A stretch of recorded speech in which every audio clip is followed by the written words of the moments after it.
அன்பானவர்களே, இன்றைய ரேமா வார்த்தை ஏசாயா 45ஆம் அதிகாரம் 4ஆம் வசனத்திலிருந்து எடுக்கப்பட்டிருக்கிறது. அந்தகாரத்தில் இருக்கிற பொக்கிஷங்களையும் ஒளிப்பிடத்தில் இருக்கிற புதையல்களையும் உனக்கு கொடுப்பேன்.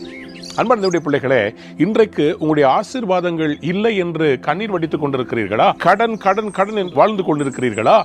ஆண்டவர் இன்றைக்கு உங்களை பார்த்து சொல்லுகிறார், நான் உனக்கு மறைவாய் இருக்கிற ஒரு பொக்கிஷம் இருக்கிறது. உன் கண்களுக்கு பிசாசானவன் மறைத்த அந்தகாரத்தில் இருக்கிற பொக்கிஷம் இருக்கிறது. சில வேளைகளிலே இரவு நேரங்களிலே நம் கண்ணீர் விட்டு சொல்லுகிறோம், ஆண்டவரே, ஏன் இரவை நீர் எனக்கு இவ்வளவு நாட்கள் அல்லது இவ்வளவு நேரம் நீடித்து வைக்கிறீர்? என் நாட்கள் ஏன் வெளிச்சம் வரவில்லை? ஆண்டவர் சொல்கிறார், அந்த காலத்திலே இருக்கிற அந்த பொக்கிஷத்தை நான் உனக்கு எடுத்துக் கொடுக்க போகிறேன். மறைப்பிடத்தில் இருக்கிற புதையல்களை எடுப்பேன். பிசாசு ஒரு திருடன், உங்களுடைய ஆசீர்வாதங்களை திருடி ஒளித்து வைத்திருக்கிறான். ஆண்டவர் இன்றைக்கு ஒரு வெளிப்பாடு தரப்போகிறார்.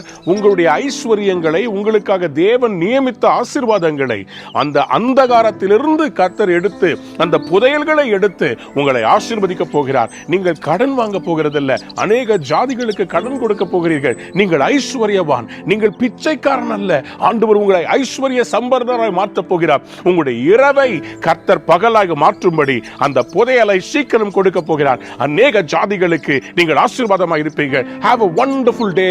Amen.